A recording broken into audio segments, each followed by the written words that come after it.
الحمد لله الحمد لله نحمده ونستعينه ونؤمن به ونتوكل عليه ونعوذ بالله من شرور أنفسنا ومن سيئات أعمالنا من يهده الله فلا مضل له ومن يضلل فلا هادي له وأشهد أن لا إله إلا الله وحده لا شريك له وأشهد أن محمدًا عبده ورسوله هو الذي أرسل رسوله بالهدى ودين الحق ليظهره على الدين كله وكفى بالله شهيدا اللهم صل على محمد وعلى آل محمد كما صليت على إبراهيم وعلى آل إبراهيم وبارك على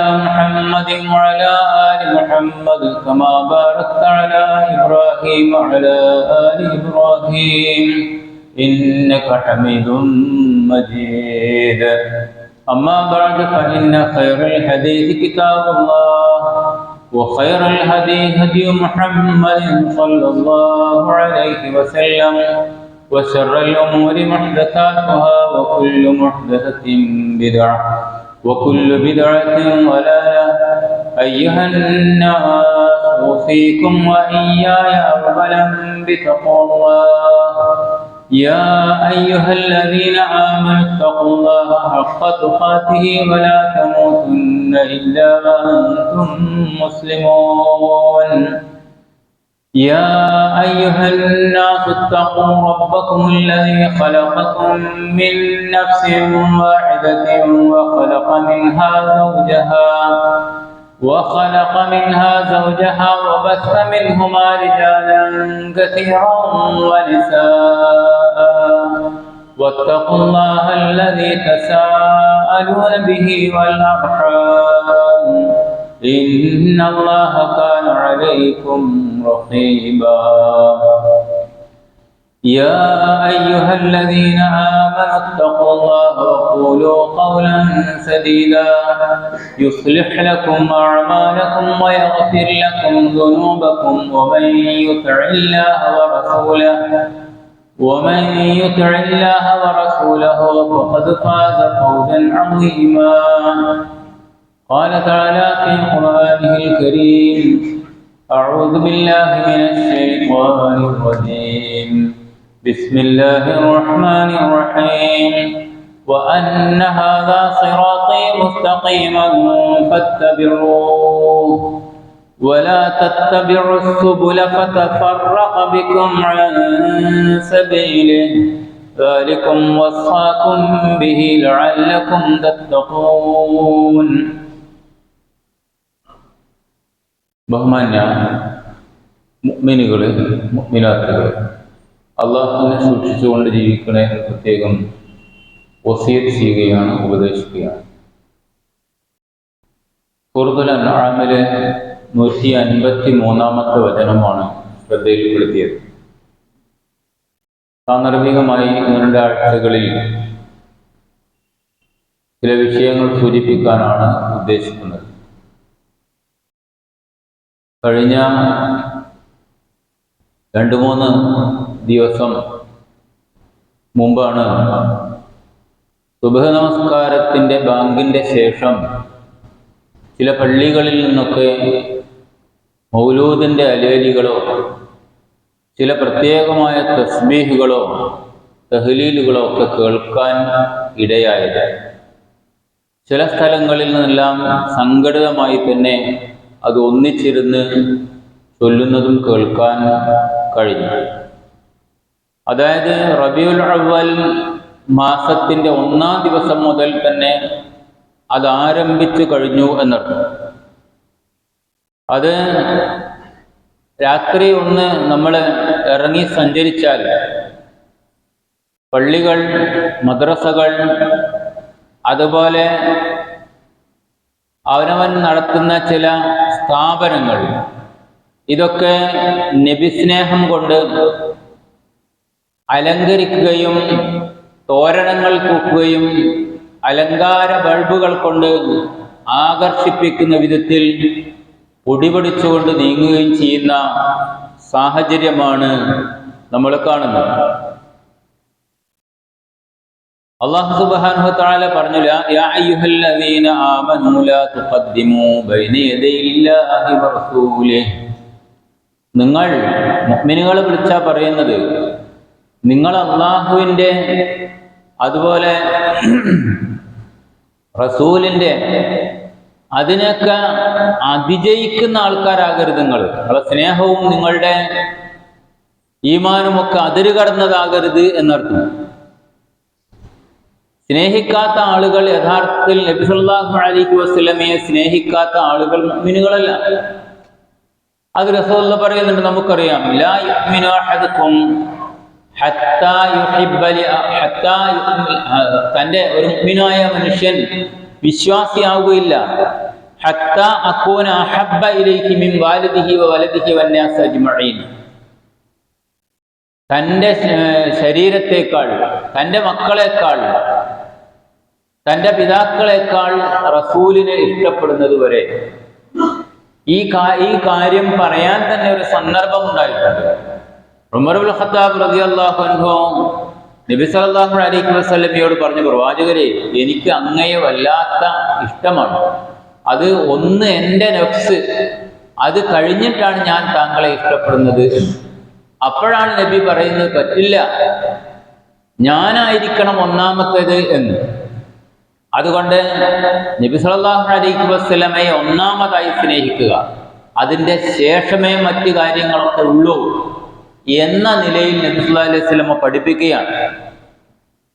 ഇനി അതായത് കേവലം ജാടകളിലല്ല, പ്രത്യക്ഷമായ വേഷഭൂഷാദികളിലല്ല, തൊപ്പിയിലും താടിയിലുമല്ല, മറിച്ച് കൃത്യമായും ജീവിതത്തിലാണ് ആ സ്നേഹം പ്രകടിപ്പിക്കേണ്ടത്. അതുകൊണ്ടാണ് നബി സല്ലല്ലാഹു അലൈഹി വസല്ലം പറഞ്ഞല്ലോ, ലാ യുഅ്മിനു അഹദുക്കും ഹത്താ അകൂന ഹവാഹു തബഅൻ ലിമാ ജിഅ്തു ബിഹി. നിങ്ങളിൽ ഒരാളും വിശ്വാസിയാവുകയില്ല കേട്ടോ, ഞാൻ കൊണ്ടുവന്നിരിക്കുന്ന ആദർശമേതോ, ഞാൻ നിങ്ങൾക്ക് മതമായി പഠിപ്പിച്ച കാര്യമേതോ അത് മനസ്സുകൊണ്ട് നിങ്ങൾ ഇഷ്ടപ്പെടുകയും തബഅൻ പിമ്പറ്റുകയും ചെയ്യുന്നത് വരെ. മനസ്സിലായോ? അതാണ് ഇത്തിബാ ആണ്. അതുകൊണ്ടാണ് അശ്ഹദു അന്ന മുഹമ്മദർ റസൂലുള്ളാഹ്, ഷഹാദത്ത് കലിമയിൽ രണ്ടാമത്തത് എൻ്റെ ജീവിതത്തിൽ നബിയുടെ ജീവിതമുണ്ട് എന്നതിന് ഞാൻ സാക്ഷ്യം വഹിക്കുന്നു.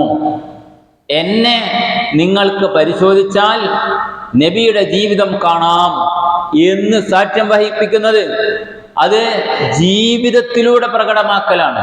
കേവലം ഒരു വാചകം കൊണ്ട് ഷഹാദത്ത് കലിമ ചൊല്ലലല്ല. അതാണ് ഷഹാദത്ത് കലിമയുടെ യഥാർത്ഥ വശം എന്ന് നമുക്ക് മനസ്സിലാക്കാം.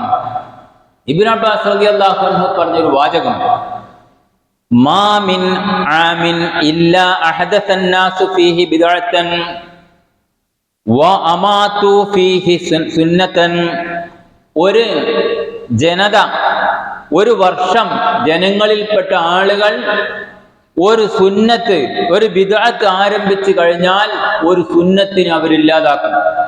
ഹത്താ തഹിയൽ ബിദ്ഉ വതമൂതു സുനൻ. അങ്ങനെ ബിദ്അത്തുകൾ സജീവമാകും, സുന്നത്തുകൾ ഇല്ലാതാവുകയും ചെയ്യും. മനസ്സിലായല്ലോ?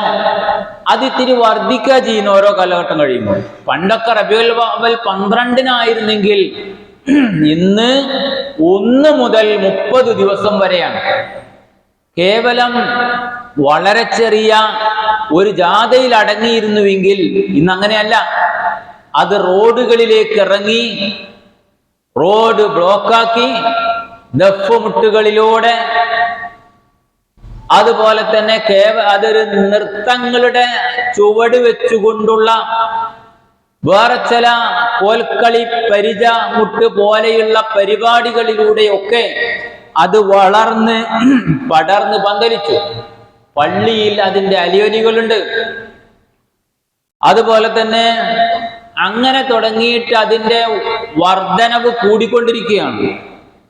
നൂഹ് നബി അലൈഹി സ്വലാത്തു വസ്സലാം ദഅവത്ത് നടത്തിയപ്പോൾ ആൾക്കാർ പറഞ്ഞല്ലോ, വലാ തദറുന്ന വദ്ദം വലാ സുവാഅം വലാ യഊഖ വയഊഖ വനസ്റ യഊഖ വയഊഖ വനസ്റ, ഒരിക്കലും നിങ്ങൾ അത് ഉപേക്ഷിക്കരുതേ എന്ന് ജനങ്ങൾ ആ വിഗ്രഹങ്ങളൊക്കെ പേരെടുത്ത് പറഞ്ഞുകൊണ്ട് വർദ്ധിപ്പിക്കാനാ കൽപ്പിച്ചത്. അത് ആ രൂപത്തിലാണ് ഇതിനൊക്കെ ന്യായങ്ങൾ കണ്ടുപിടിച്ചിട്ടുള്ളത്. മാ അഹദസ ഖൗമുൻ ബിദ്അത്തൻ ഫീ ദീനിഹിം ഇല്ലാ നസഅ അല്ലാഹു മിൻ സുന്നത്തിഹിം മിസ്ലഹാ. ഒരു ബിദ്അത്ത് തുടങ്ങി വെച്ച് കഴിഞ്ഞാൽ ഒരു സുന്നത്തില്ലാതാവും. നബി സല്ലല്ലാഹു അലൈഹി വസല്ലമ തിങ്കളാഴ്ച നോമ്പിന്റെ കാര്യം പറഞ്ഞെടുത്ത് നബി പറഞ്ഞു, ഒഫീഹി ബുലിത്തു, ആ ദിവസം ഞാൻ നോമ്പ് ജനിച്ചിരിക്കുന്നു എന്ന്. ഇവിടെ തിങ്കളാഴ്ചയാണ് നബിദിനമെങ്കിൽ പോലും നോമ്പനുഷ്ഠിക്കാറുണ്ടോ? ആ സുന്നത്തില്ലാതായില്ലേ? പകരം അന്ന് ഒരുപാട് ആളുകൾക്ക് അന്നദാനം എന്നതിന്റെ പേരിൽ ഒരുപാട് ഭക്ഷ്യപദാർത്ഥങ്ങൾ വിളമ്പി ആ നോമ്പുമായി ഒരു ബന്ധവുമില്ലാത്ത സുന്നത്തിനെ ഇല്ലാതാക്കുന്ന, അവഗണിക്കുന്ന നിലപാടല്ലേ അതിലുള്ളത്? എന്തുകൊണ്ടാണ് എല്ലാ വെള്ളിയാഴ്ചയും വശറൽ ഉമൂരി മുഹ്ദസുഹാ ബിദ്അ, പിന്നെയോ മുഹ്ദസാതുഹാ വകുല്ലു മുഹ്ദസത്തിൻ ബിദ്അ വകുല്ലു ബിദ്അത്തിൻ ദലാല, ഒരൊറ്റ വെള്ളിയാഴ്ചയും അത് പറയാത്തതില്ല. എന്താ അതിന്റെ താല്പര്യം? പ്രവൃത്തികളിൽ വെച്ച് മോശപ്പെട്ടത് ബിദ്അത്താണ്. ആ ബിദ്അത്ത് ദലാലത്തിലേക്കാണ്, വഴികേടിലേക്കാണ്. ആ വഴികേട് നരകത്തിലേക്കാണ്. അതുകൊണ്ട് തന്നെ നമ്മൾ ഇത് സൂക്ഷ്മമായി പഠിക്കുകയും മനസ്സിലാക്കുകയും ചെയ്യണം. ഞങ്ങൾ കുറെ നാളായല്ല ഖുത്ബ കേൾക്കാൻ തുടങ്ങിയിട്ട്, ഞങ്ങളിൽ അങ്ങനത്തെ ബിദ്അത്തൊന്നും ഇല്ലല്ലോ. നിങ്ങൾ നിങ്ങളുടെ അല്ലെ നമ്മളുടെ വീട്ടിലെ മക്കളോട് ചോദിക്ക്. അവർ ഇത്തരം നബിദിന ദിവസങ്ങളിൽ അങ്കാളിച്ചു നിൽക്കുകയാണ്. എന്താ നമ്മക്കൊക്കെ അങ്ങനെ ചെയ്തൂടെ? അവരെ പോലെ പരിപാടികൾ ആസൂത്രണം ചെയ്തൂടെ? നമ്മളെ മക്കൾക്കറിയില്ല. നമ്മൾ നേരത്തെ സലഫിസം മനസ്സിലാക്കി, അല്ലെങ്കിൽ ഇസ്ലാമിന്റെ യഥാർത്ഥ ആദർശം ഖുർആൻ സുന്നത്ത് മനസ്സിലാക്കി അത് തെറ്റാണ് എന്ന് മനസ്സിലാക്കിയ തലമുറകളിലാണ് നമ്മളുള്ളത്. എന്നാൽ വളർന്നു വരുന്ന മക്കൾക്ക് യഥാർത്ഥത്തിൽ അതിനെ സംബന്ധിച്ച് യാതൊരു അറിവും ഉണ്ടാവില്ല. അതുകൊണ്ട് തീർച്ചയായും ഇക്കാര്യം ഈ യുവതലമുറ അടുത്ത തലമുറക്ക് കൈമാറൽ ആവശ്യമാണ്. فإن تنازعتم في شيء فردوه إلى الله والرسول. നാട്ടിൽ ഇത്തരം ഒരു പ്രശ്നമുണ്ട്. എന്താ പരിഹാരം? നിങ്ങൾ വല്ല കാര്യത്തിലും ഭിന്നിച്ചാൽ അള്ളാഹുവിലേക്കും അവന്റെ പ്രവാചകനിലേക്കും അയക്കുക, വിട്ടേക്കുക. അതിലുണ്ടോ എന്ന് നോക്കാൻ. എന്താ വിഷയം? ഇവിടെ ഈ തൊട്ടടുത്ത് കുറച്ച് വാഴയുണ്ട്, അല്ലെങ്കിൽ റബ്ബറുണ്ട്, അല്ലെങ്കിൽ കവുങ്ങുകളുണ്ട്. അതിന് വളം ചേർക്കുന്ന കാര്യത്തിൽ തർക്കമായി. പരിശുദ്ധ ഖുർആനിലേക്ക് മടക്കിയാൽ, ഹദീസിലേക്ക് മടക്കിയാൽ ഒരു കാര്യം അതിൽ കാണൂല. മനസ്സിലായോ?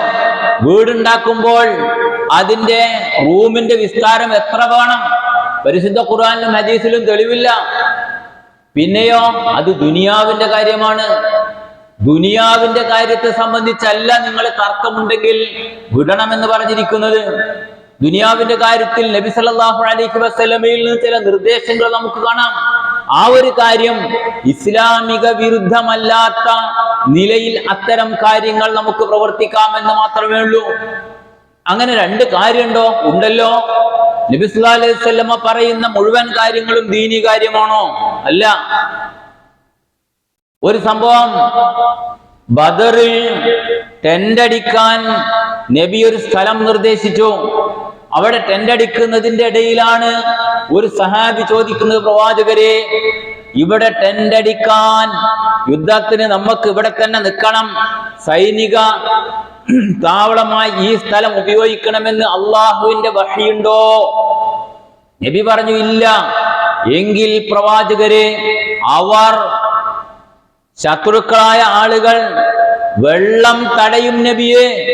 അവരാ വെള്ളം തടഞ്ഞു വെച്ചാൽ നമ്മൾ വെള്ളം കിട്ടാതെ പ്രയാസപ്പെട്ട് യുദ്ധത്തിന് കഴിയാതെ മരിക്കേണ്ടി വരും നബിയെ.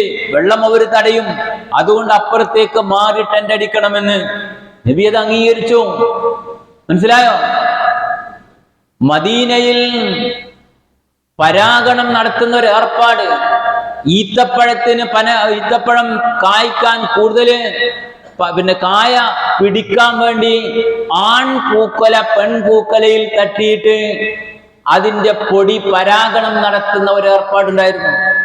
ഇത് കണ്ട നബി സല്ലല്ലാഹു അലൈഹി വസല്ലം അവരോട് പറഞ്ഞു, നിങ്ങൾ എന്തിനാ പണിയെടുക്കുന്നത്?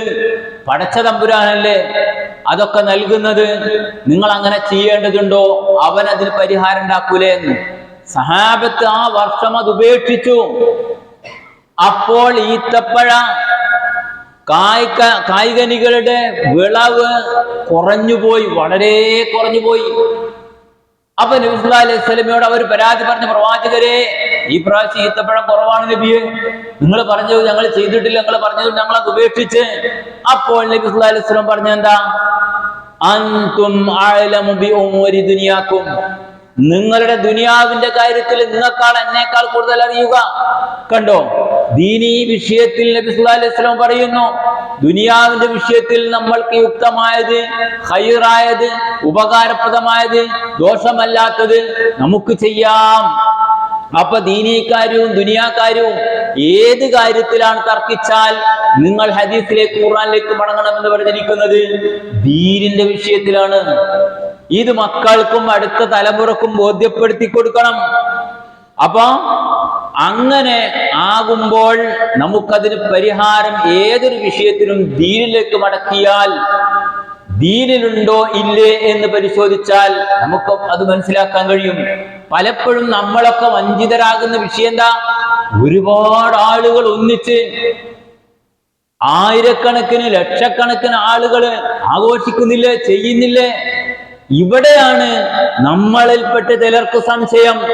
ആ പണ്ഡിതന്മാർ, ഈ പണ്ഡിതന്മാർ, ഇവരൊക്കെ ഇല്ലേ, ലക്ഷക്കണക്കിന് ആൾക്കാരില്ലേ? മക്കളുടെ ചോദ്യം. അവിടെ പരിശുദ്ധ ഖുർആൻ പഠിപ്പിച്ചിരുന്ന ഒരു വശമുണ്ട്, വലൗ അഅജബതക കസ്റത്തുൽ ഖബീഥി ഫത്തഖുല്ലാഹ്, തിന്മയുടെ ആധിക്യം അത് നിന്നെ അത്ഭുതപ്പെടുത്തിയാലും നിങ്ങൾ അള്ളാനെ സൂക്ഷിക്കണേ. മനസ്സിലായോ? ഒരുപാട് ആളുകള് തിന്മയിൽ യോജിച്ചാൽ പോലും നിങ്ങൾ അള്ളാനെ സൂക്ഷിക്കണം. ഇനി പല കാര്യങ്ങളും ഇമാം നവവി അദ്ദേഹത്തിന്റെ അൽ അദ്കാറിൽ ഉദ്ധരിച്ച ഒരു വാചകം ഖുതുബയിൽ ഞാൻ നിങ്ങളെ ശ്രദ്ധയിൽപ്പെടുത്തിയിട്ടുണ്ട്.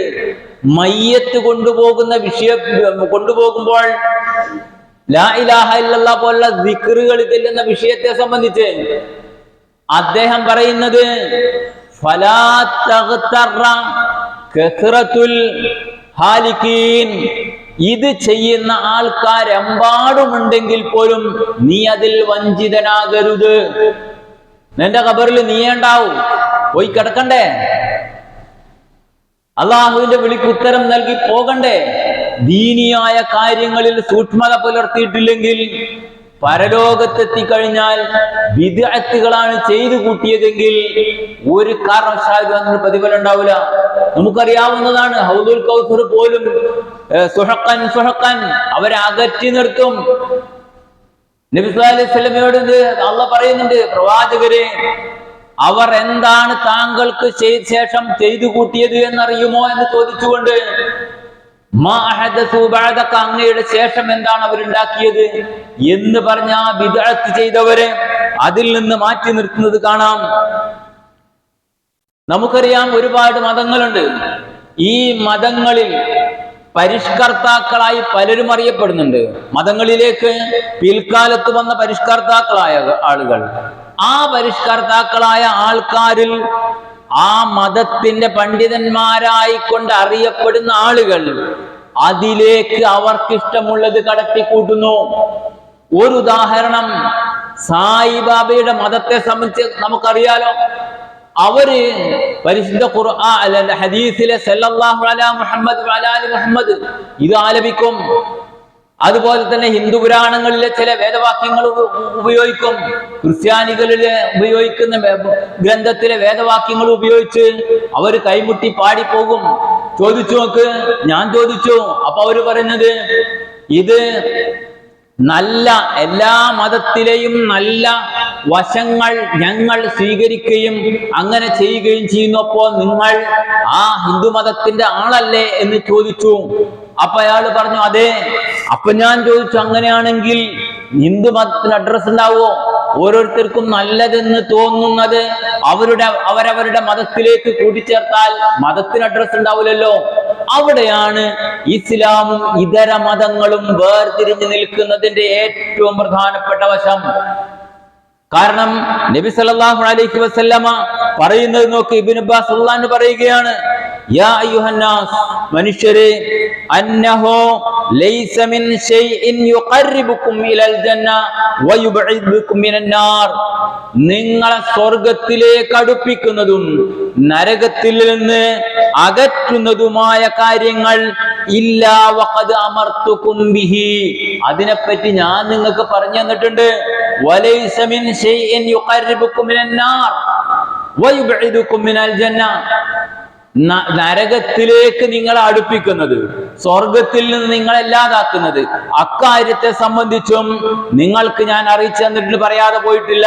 ഇല്ലാ വഖദ് നഹൈതുകും മിൻഹു, അത് നിങ്ങളെ വിരോധിച്ചിട്ടുണ്ട്, നരകത്തിലേക്കുള്ള വഴിയാണ്, നിങ്ങൾ പോകരുത് എന്ന്. ഇതെന്താ മനസ്സിലാകുന്നത്? വളരെ കൃത്യവും കണിശവുമാണ്. നല്ലതാണ് എന്ന നിലക്ക് പല കാര്യങ്ങളും മതത്തിലേക്ക് കൂട്ടിക്കലർത്തുകയാണ് ചെയ്യുന്നത്. ഞാൻ സൂചിപ്പിച്ചല്ലോ, അങ്ങനെ കൂട്ടിക്കലർത്തിയതായിരുന്നു മുഹറം 10 ബന്ധപ്പെട്ട അന്ധവിശ്വാസം. അത് ലക്ഷണക്കേടിന്റെ ദിവസമായി, മോശപ്പെട്ട ദിവസമായിട്ടാണ് ആചരിക്കുന്നതെങ്കിൽ ഇന്ന് നബിദിനം എന്ന പേരിലുള്ള ദിനം ആചരിക്കുന്നതും മാസ കണക്കിന് അല്ലെങ്കിൽ ദിവസങ്ങളോളം ആചരിക്കുന്നതുമൊക്കെ നല്ലത് എന്നതിന്റെ പശ്ചാത്തലത്തിലാണ്. ഈ ബാങ്ക് കൊടുക്കുകയാണ്, അല്ലാഹുമ്മ സല്ലി അലാ മുഹമ്മദ് വഅലാ ആലി മുഹമ്മദ്, എന്നിട്ടാ ബാങ്ക് കൊടുക്കുക.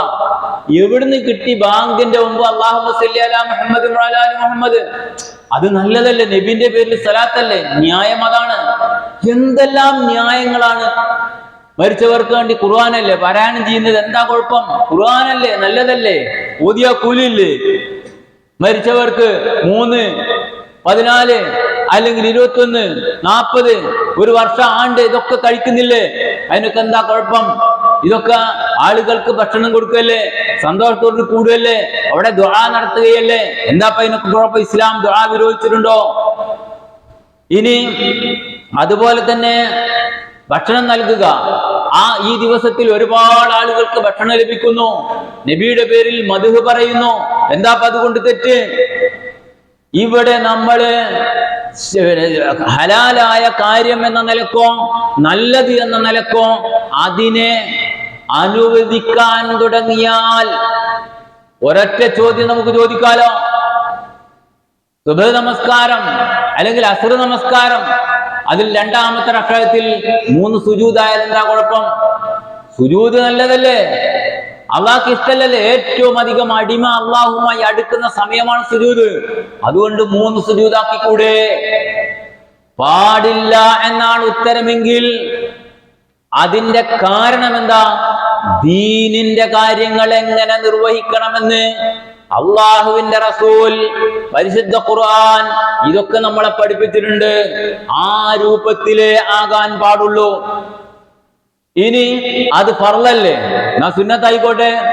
ഖിയാമുൽ ലൈൽ എല്ലാ ദിവസവും നിസ്കരിക്കണല്ലോ, വിതറുന്നോ ഒക്കെ പേരില്ലേ, എങ്കിൽ നമ്മൾ നാളെ മുതൽ, ഇന്നു മുതൽ സംഘടിതമായി, കാരണം 27,000 പ്രതിഫലം കിട്ടൂലേ, സംഘടിതമായി ഇശാഇന് ശേഷം അതങ്ങ് നടത്തുക. എല്ലാ ദിവസവും 9 മണി മുതൽ 10 മണി വരെ. പറ്റുമോ? പറ്റൂലേ? പാടില്ല എന്നാണ് ഉത്തരമെങ്കിൽ സുന്നത്തായ വിഷയമാണെങ്കിൽ പോലും അതിലെങ്ങനെ നിർവഹിക്കണം?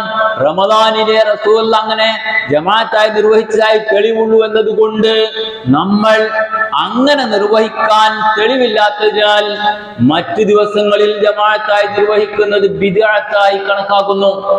ഹലാലായ കാര്യമാണോ? അതും അങ്ങനെ തന്നെ. ഏത് വിഷയമാകട്ടെ, ഒരു സംഭവം നമുക്ക് എല്ലാവർക്കും അറിയാം. ഒരിക്കൽ കൂടി ഞാൻ അത് ശ്രദ്ധയിൽപ്പെടുത്തട്ടെ. ഇമ്രാൻ ഇബ്നു യഹ്യ റളിയല്ലാഹു അൻഹു ഉദ്ധരിക്കുകയാണ്, ഒരു സംഘം ആളുകൾ പള്ളിയിൽ നമസ്കരിച്ചതിന് ശേഷം നമസ്കാരം പ്രതീക്ഷിച്ച് കാത്തിരിക്കുകയാണ്. അപ്പൊ വട്ടം കൂടി ഹൽക്ക എന്ന ഹദീസിലോ ഒന്നായിട്ട് കൂടിയിരുന്നിട്ട് അവരെന്ത് ചെയ്യും? ഒരാൾ പറയുന്നു സബ്ബിഹൂ മിഅ, 100 കല്ലെടുത്ത് വെച്ചിട്ടുണ്ട്. സുബ്ഹാനല്ലാ എന്ന് നിങ്ങൾ ചൊല്ലൂ. ഒരാള് സുബ്ഹാനല്ലാ ഒരു കല്ലെടുത്ത് വെക്കും, എല്ലാരും കൂട്ടിച്ചൊല്ലും. അങ്ങനെ 100 പ്രാവശ്യം. ഹല്ലിലൂ മിഅ ലാ ഇലാഹ ഇല്ലല്ലാഹ് 100 പ്രാവശ്യം. അതുപോലെ കബ്ബിറൂ മിഅ തുടങ്ങിയ അള്ളാഹുവിനെ വാഴ്ത്തുന്നതും ഹംദ് നടത്തുന്നതുമായ വചനങ്ങൾ ഒന്നായിട്ട് ചൊല്ലി പള്ളിയില് നമസ്കാരം പ്രതീക്ഷിക്കുന്നത് വരെ ആ പരിപാടി നടത്തിക്കൊണ്ടിരിക്കുക. എന്താ അതിൽ കുഴപ്പം? ഇതില് അള്ളാഹെ വാഴ്ത്താനുള്ളത് തെറ്റാണോ? തസ്ബീഹ് തെറ്റാണോ? തക്ബീർ തെറ്റാണോ? ഒന്നിച്ചിരിക്കൽ തെറ്റാണോ? പള്ളിയിലാകുന്നത് തെറ്റാണോ? നല്ലതല്ലേ? അങ്ങനെ ഇദ്ദേഹം അബൂ മുസൽ അശ്അരി റളിയല്ലാഹു അൻഹുവിനെ കാണുന്നു. അദ്ദേഹത്തോട് ഇങ്ങനെ ഒരു സംഭവമുണ്ട് എന്നറിയിക്കുന്നു. അദ്ദേഹം നേരെ ഇബ്നു അബ്ബാസ് റളിയല്ലാഹു അൻഹു കൂട്ടി പള്ളിയിൽ വരികയാണ്. അപ്പം അവരോട് ചോദിച്ചു, എന്താണ് നിങ്ങൾക്ക് എന്ത് പറ്റി? എന്താ നിങ്ങൾ ഇങ്ങനെ ചെയ്യുന്നത്? അവരുടെ മറുപടി എന്താ? ആ മറുപടിയാണ് നമ്മളൊക്കെ മനസ്സിലാക്കേണ്ടത്. വൈഹക്കും ഉമ്മത്ത മുഹമ്മദിൻ മാ അസ്റഅ ഹലഖതു. എന്താ അവരുടെ മറുപടി പറഞ്ഞറിയോ? ഖാലൂ മാ അറദ്നാ ഇല്ലൽ ഖൈറ. നല്ലതാ ഞങ്ങൾ ഉദ്ദേശിച്ചത്, നല്ല കാര്യമല്ലത്, ഇതിലെന്താ ദോഷമുള്ളത്? അപ്പോഴാണ് അദ്ദേഹം മറുപടി പറയുന്നത്, എന്റെ സമുദായമേ, നിങ്ങൾ ഇത്ര വേഗം നശിച്ചു പോയോ? അള്ളാഹുവിന്റെ റസൂൽ ഉപയോഗിച്ച പാത്രങ്ങൾ പൊട്ടിയിട്ടില്ല, അള്ളാഹുവിന്റെ റസൂൽ ഉപയോഗിച്ച വസ്ത്രങ്ങൾ നുരുമ്പിപ്പോയിട്ടില്ല. ഇത്രയും വേഗം നിങ്ങൾ നാശത്തിലേക്ക് എത്തിയോ? അദ്ദേഹത്തിന്റെ ചോദ്യമാണത്.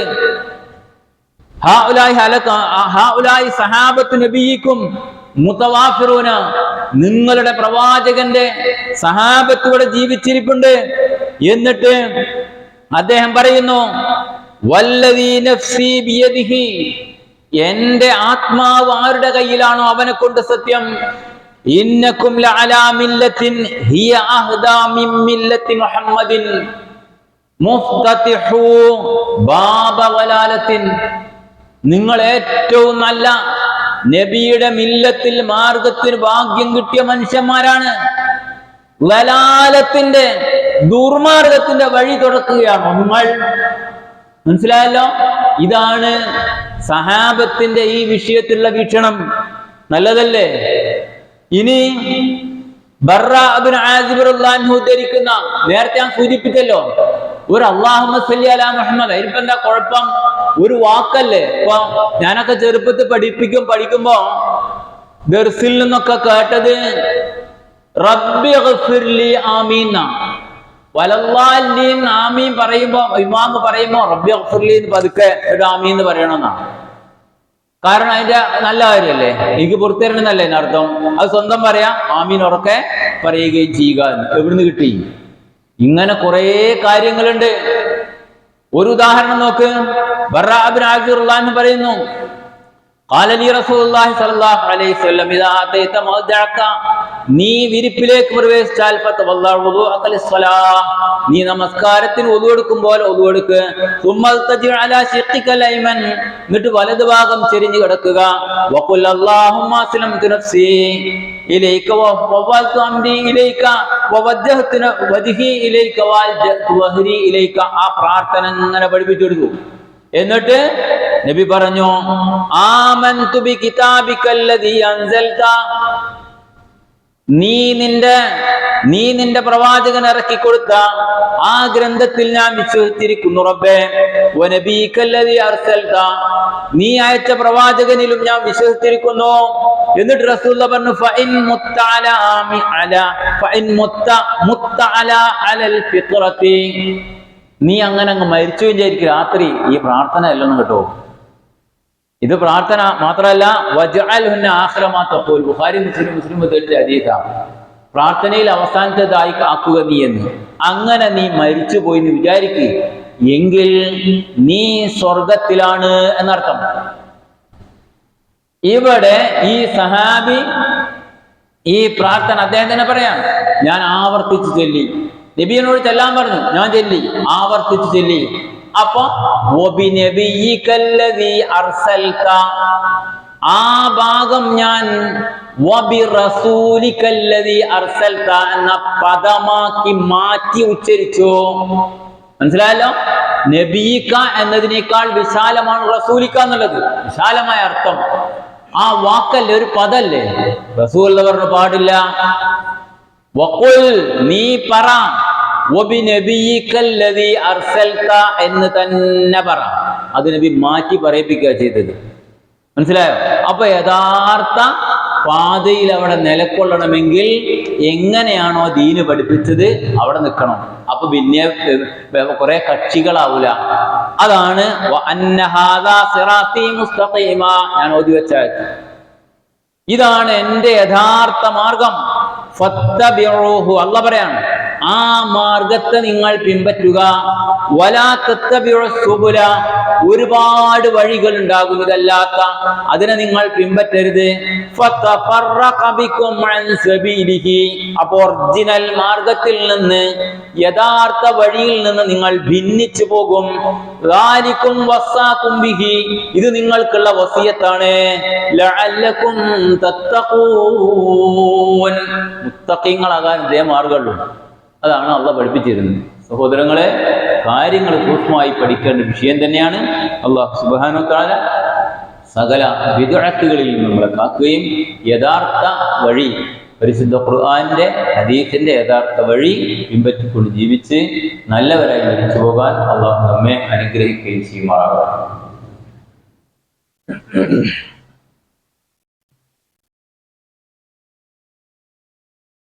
അൽഹംദുലില്ലാഹ് നഹ്മദുഹു വനസ്തഈനുഹു വനുഅ്മിനു ബിഹി വനതവക്കലു അലൈഹി. അല്ലാഹുമ്മ സ്വല്ലി അലാ മുഹമ്മദ് വഅലാ ആലി മുഹമ്മദ്. അയ്യുഹന്നാസ് ഊസീകും സാനിയൻ വഇയ്യായ ബിത്തഖ്വല്ലാഹ്. അല്ലാഹുവിനെ സൂക്ഷിച്ചുകൊണ്ട് ജീവിക്കണേ എന്നൊരിക്കൽ കൂടി വസിയത്ത് ചെയ്യുകയാണ്, ഉപദേശിക്കുകയാണ്. ഇർഷാദിന്റെ ദഅവ വിങ് പ്രോഗ്രാമിന്റെ ഉദ്ഘാടനം ഇൻഷാ അല്ലാഹ് ഈ ഞായറാഴ്ച അസറിന് ശേഷം പള്ളിയിൽ വെച്ച് നടക്കുകയാണ്. ബഹുമാന്യനായ അലി ഷാക്കിർ മുണ്ടേരിയാണ് മുഖ്യ പ്രഭാഷണം. അവസരം ഉപയോഗപ്പെടുത്തണമെന്ന് പ്രത്യേകം ഓർമ്മിപ്പിക്കുകയാണ്. കാരണം ഈ ദഅവ കൊണ്ട് മാത്രമേ ഇതൊക്കെ മാറ്റം വരുത്താൻ കഴിയൂ. നമ്മളിപ്പോഴും പിന്നിലാണ്, പറ്റില്ല. നിരന്തരമായ ദഅവത്തിലൂടെ മാത്രമേ കഴിയൂ, അല്ലാതെ മാറ്റാൻ കഴിയില്ല. ഈ മാറട്ടെ മാറാതിരിക്കട്ടെ, നമ്മളുടെ ബാധ്യത നമ്മൾ നിർവഹിക്കാം. നമ്മൾ രണ്ടാം ഖുതുബയിൽ മനസ്സിലാക്കി വന്നിരുന്നത് ഭക്ഷ്യ വസ്തുക്കളുമായി ബന്ധപ്പെട്ട, ജീവികളുമായി ബന്ധപ്പെട്ട വിഷയങ്ങളെ സംബന്ധിച്ചായിരുന്നു. ഇരപിടിക്കുന്ന ജീവികൾ, നബി സല്ലല്ലാഹു അലൈഹി വസല്ലം അന്ന റസൂലുള്ളാഹി നഹാ അൻ കുല്ലി ദി അദ്നാബി മിനസ് സിബാഇ, വന്യമൃഗങ്ങളിലെ തേറ്റകളുള്ള ആ നിലക്ക് ഇരപിടിച്ച് തിന്ന ജീവികളെ നബി ഭക്ഷിക്കാൻ പാടില്ല എന്ന് വിരോധിച്ചു. സിംഹം, നരി പോലെയുള്ള ജീവികളെയാണ് ഉദ്ദേശിച്ചുള്ളത്. പിന്നെ നഹാ റസൂലുള്ളാഹി സ്വല്ലല്ലാഹു അലൈഹി വസല്ലം അക്ലിൽ ഹിർരി വതമനിഹ, പൂച്ച, അതിനെ ഭക്ഷിക്കാൻ പാടില്ല. അതുപോലെ തന്നെ അതിൻ്റെ വില, മനസ്സിലായോ? പൂച്ചനെ വിറ്റിട്ട് കാശുണ്ടാക്കുക, ആ പരിപാടിയൊന്നും പാടില്ല. വനഹാ അൻ സമനി ബൈഇൽ കൽബി, നായയുടെ വിലയും നബി വിരോധിച്ചിട്ടുണ്ട്. നമ്മളതിന് ഒരുപാട് ന്യായങ്ങൾ പറയും. ഇസ്ലാം അതിനെ കാണുന്നത് ആ നിലക്കാണ്. അതുകൊണ്ട് ആ ജീവിയുടെ വില ഉപയോഗിക്കുന്നതും നബി വിരോധിച്ചിട്ടുണ്ട്. ശാനപ്രദക്ഷിണവും പരിപാടിയൊക്കെ നടക്കുന്ന കാലഘട്ടത്തിലാണ് നമ്മളുള്ളത്. പിന്നെ ഹംസും മിനദ് ദവാബി, ദുഷ്ടജന്തുക്കളെ സംബന്ധിച്ചിടത്തോളം കുല്ലും ഫവാസി, അത്തരം മൃഗങ്ങളിൽപ്പെട്ടത് ആലഞ്ചരത്തെ നബി പറയുന്നു. ഫിൽ ഹല്ലി വൽ ഹറം, ഹറമിൽ വെച്ച് വരെ അതിനെ കൊല്ലാവുന്നതാണ് എന്ന നിലക്ക്, ഉപദ്രവം ഉണ്ടെങ്കിൽ കൊല്ലുന്നതിന് വിരോധമില്ല എന്ന നിലക്ക് അറിയിച്ചിട്ടുണ്ട്. അതുകൊണ്ട് അവയെ ഭക്ഷിക്കാനും പാടില്ല. അൽ ഖുറാ, കാക്ക, വൽ ഹിദാത്ത്, പരുന്ത്, വൽ അഖറബ്, തേള്, വൽ ഫഅറത്ത്, എലി, വൽ കൽബ്, അൽ അഖൂർ, ജന്തു, കടിക്കുന്ന നായ, ഇതുപോലുള്ള. അപ്പം കടിക്കാത്ത നായയെ സംബന്ധിച്ചിടത്തോളം പറയേണ്ടതില്ല, ഒരു അഭിപ്രായത്തിൽ വിഷയത്തിലൊന്നും ഇല്ല. അങ്ങനെ തന്നെ വിരോധിച്ചതിൽപ്പെട്ടതാണ്. ഇവിടെ കടിക്കുന്ന നായയെ ഉപദ്രവകാരിയാണെങ്കിൽ, കടിക്കുന്നുണ്ടെങ്കിൽ കൊല്ലാം എന്നതാണ്. അപ്പൊ നമുക്കറിയാം, നമ്മുടെ നാട്ടിൽ അതിൻ്റെ നിയമപരമായ വശം കിടക്കുന്നത് അതിൻ്റെ ഉപദ്രവം കൊണ്ട് മാത്രമാണ്. അങ്ങനെയാണെങ്കിൽ അതിനെ പിന്നെ ഗവൺമെന്റിന്റെ നിയമം അനുസരിച്ച് തന്നെ അനുവാദമുണ്ട് എന്നത് നമുക്കറിയാവുന്നതാണ്. അപ്പൊ അല്ലാതെ ഏതെങ്കിലും നായനെ പിടിച്ചു കൊല്ലുക എന്നൊന്നും ഇസ്ലാം പഠിപ്പിക്കുന്നില്ല. പിന്നെ ഭക്ഷ്യവസ്തുവായിട്ട് അതിനെ ഉപയോഗിക്കാൻ പാടില്ല എന്നാണ് നമ്മൾ പ്രത്യേകം സൂചിപ്പിച്ചത്. പാമ്പ്, തേള് ഇവയൊക്കെ ദുഷ്ടജന്തുക്കളുടെ കൂട്ടത്തിൽപ്പെട്ടതാണെന്ന് പണ്ഡിതന്മാർ ഏകോപിച്ച് പറഞ്ഞിട്ടുണ്ട്.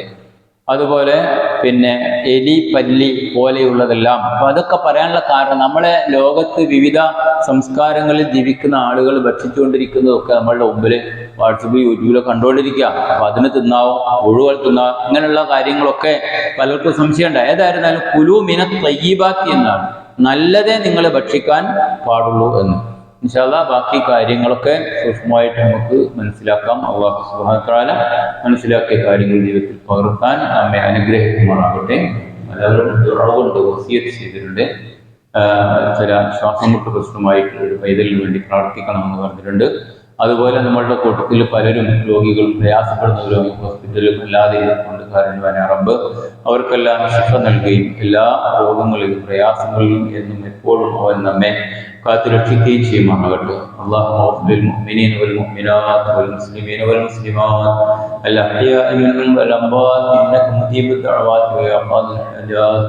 ربنا آمنا فاغفر لنا ذنوبنا وكفر عنا سيئاتنا وتوفنا مع الأبرار.